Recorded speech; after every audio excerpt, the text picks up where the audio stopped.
Good afternoon and welcome to The Real Me. We're doing chapter 7 now. Uh, Again, this is a book about the real you, right? Combining age old concepts in Musar to the present day, try to figure out the balance between them, who the real I am, because we have desires of our own that we want, and we have these tremendous levels of Musar, that the Bali Musar, right? How do we reconcile them with our present day reality of who we are? Chapter 7 is titled Voluntary and Involuntary Service of Hashem. He speaks about something really important over here. Um, let's just read some of his examples. Rabbi Nachum is the father of a large family, a dignified Jew in the prime of his life. He cannot eat apples. He will gladly eat dry bread and raw vegetables, but he must. But he cannot put the round, crispy, sweet fruit in his mouth. Why? Because as a child, his mother insisted every day that he eat an apple. You must eat an apple was a sentence he heard more than anything else. As a result, he developed a disgust for apples. Obviously, Rabbi Nachum was not named Victor Miller. Victor Miller loved apples and had apples ad infinitum. I think he carried even seeds of apples in his pocket.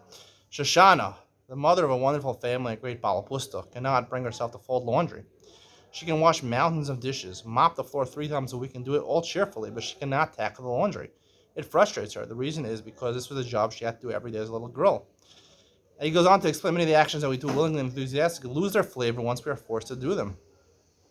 He says, if you're forced to do something, you don't have joy in doing it. You don't have happiness in doing it. You might do it, but it's very hard for you to do it. You don't enjoy it. And secondly, there's a lot good chance you're going to drop it and not do it. Right? So, and then he brings one more concept, is the fact that we have an internal conscience that basically forces us to do things. We know what the right thing to do is, and also that's not really voluntary. Well, it's being forced upon you. And he says, which really is true, if someone forces you, if someone tells you to do something, tells you to play a game, let's say, you listen to them and play the game, you're not going to enjoy the game as much as if I decided to do it myself and there was my own rutzon in doing it, my own will to do that, because a person enjoys doing what he does without people asking. And that's why the Gemara says, really doesn't bring this, but the Gemara says in Kedushin, and a lot of the Mefarshim say, the Rabbeinu Tam says, and the Gemara in Kedushin, Daf Lamed Aleph, I believe, he says, because there's a Yetzer Hara when you're Mitzvah to do something, when Hashem commands you to do something, there's Yetzer Hara. I don't want people to tell me to do something. When you're married and your wife tells you to do something, or she tells you, you should dress a certain way or do a certain thing like that. You don't like to be told what to do, even with your wife, especially with your wife. Or anyone, your parents tell you to do something. You feel like being controlled, We hate that. People hate that the most. A husband hates that the most, Child doesn't like it either. To be forced to do something, you really don't like it. And if you're smart, sometimes you'll listen, but you'll hate doing it. If you do it yourself, you know how to pick out good clothes yourself, you know how to dress well yourself, like me. I mean, I had to go through a period. My wife had to tell me, how to dress well, look good, and one didn't. Eventually I picked up on it, but it took me a while to figure out how to know how to dress myself. Now, thank God, I'm able to pick out my own clothes and be my own fashion balabayas. But before that, I didn't know what was good, and I still listen to my wife, for advice about that you want to hear. But it's difficult, and he's going to mention, and we talked a lot of talking to Bali Musar about doing mitzvahs b'simcha, and you have to enjoy serving Hashem. He says even the word servant, it's like you're like a servant, an Eved. An Eved doesn't enjoy doing it. He does it because he's subjugated to do what his master wants him to do, but he doesn't feel good about it. So how could we feel good about it? He assumes we have to feel good. This is what the author assumes. We have to feel good that we're doing.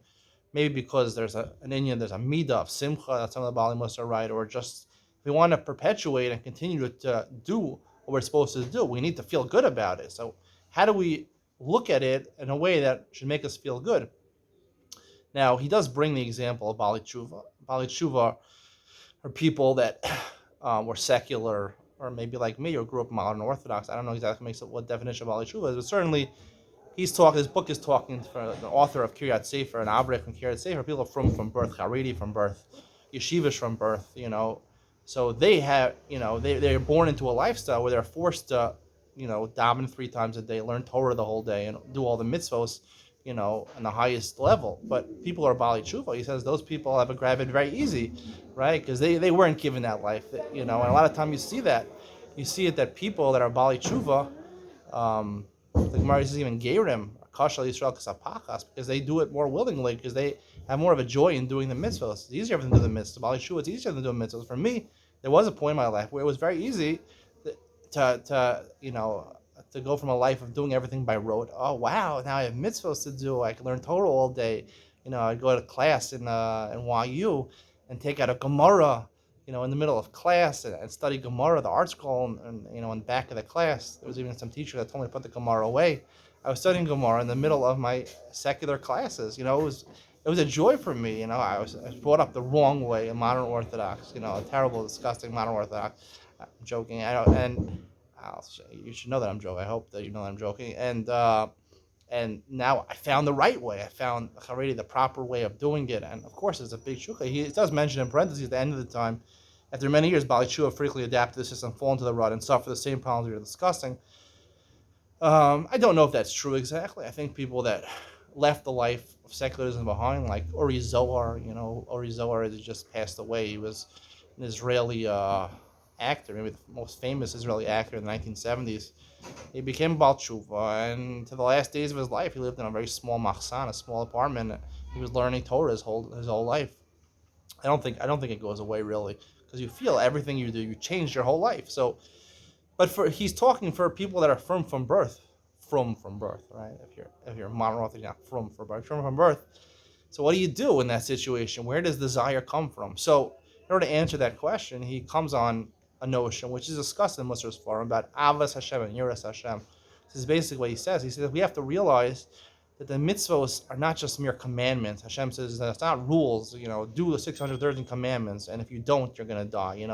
Which is Yiras HaOnesh. We're afraid if we don't do the mitzvos, we're going to Gehenna. No, but you have to realize that Hashem gave you the mitzvos to build a bond between Hashem and you, to have love between Hashem. That's a higher level, but even to have fear of Hashem. But Yiras Harom was fear of the exaltedness of Hashem. You don't do it because you're afraid of punishment necessarily. You do it because you're afraid of not having that relationship with Hashem. And Avodas Hashem at a higher level, to even love Hashem through doing the mitzvahs. And that is something that you can do voluntarily, even though the mitzvahs, the commandments are involuntary. To build that Avodas Hashem and Yiras Hashem, that's not granted, and that's not given even from birth. To build that Avodas Hashem and Yiras Hashem, that's something, a place you could work to make it voluntary. That's at your own discretion.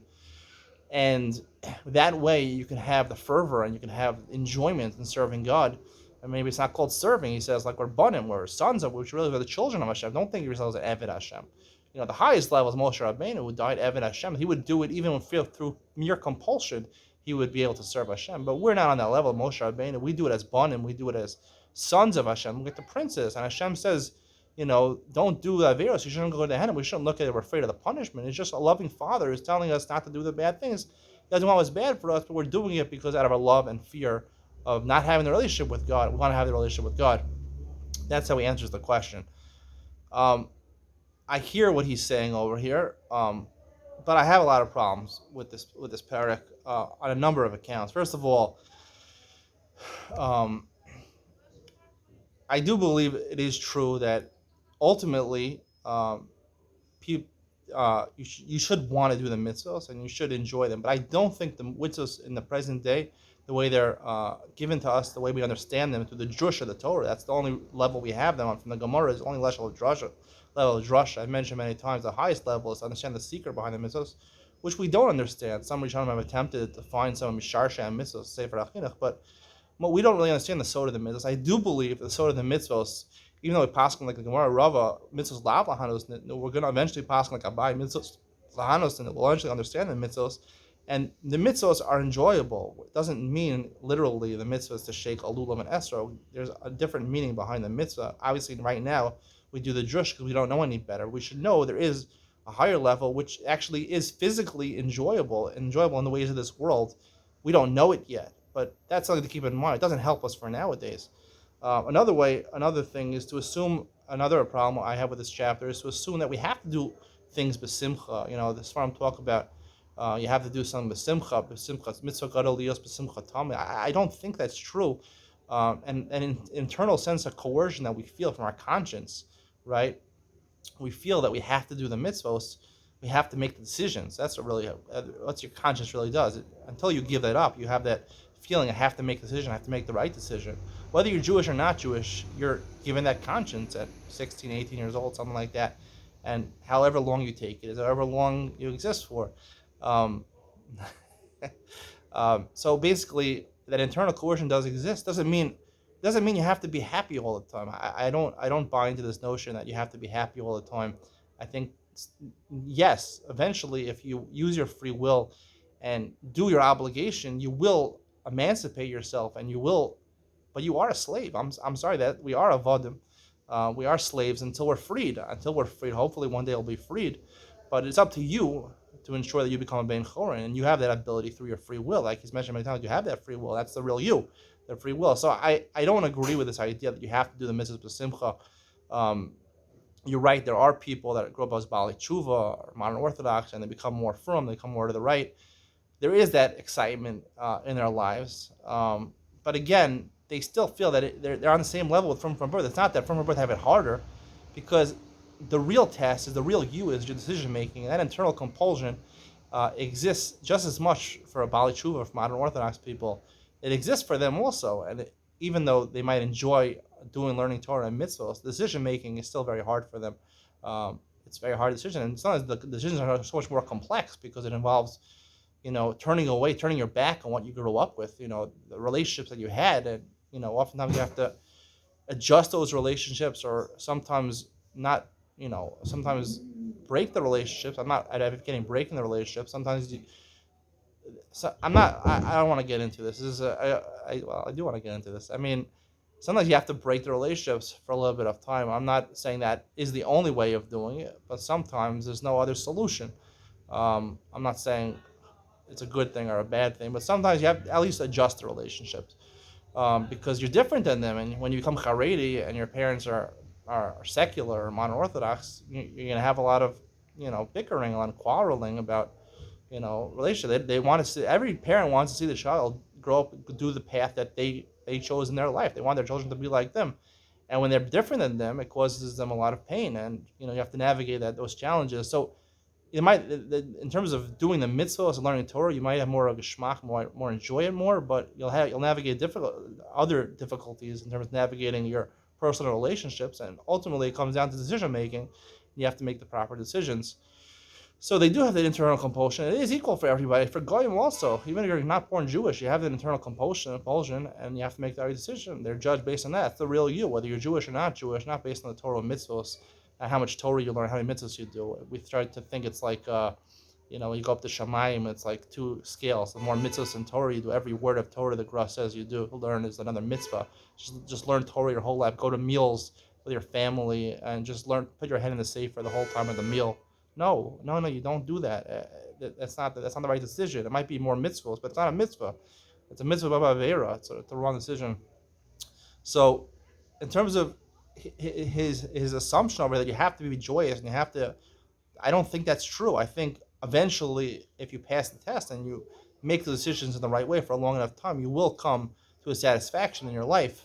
And ultimately, the question in general about mitzvahs being hard, I think that ultimately we will find that mitzvahs are really beneficial and really pleasurable in the physical sense of the word. But right now it's not that way, and we do have the internal compulsion, and you don't have to be happy. Who says you have to be happy your whole life? I reject that notion that mitzvah gadol lios b'simcha tamid. Even the Moshe Feinstein said mitzvah gadol lios b'mitzvah. Right? When you're doing mitzvahs, maybe you should do it b'simcha.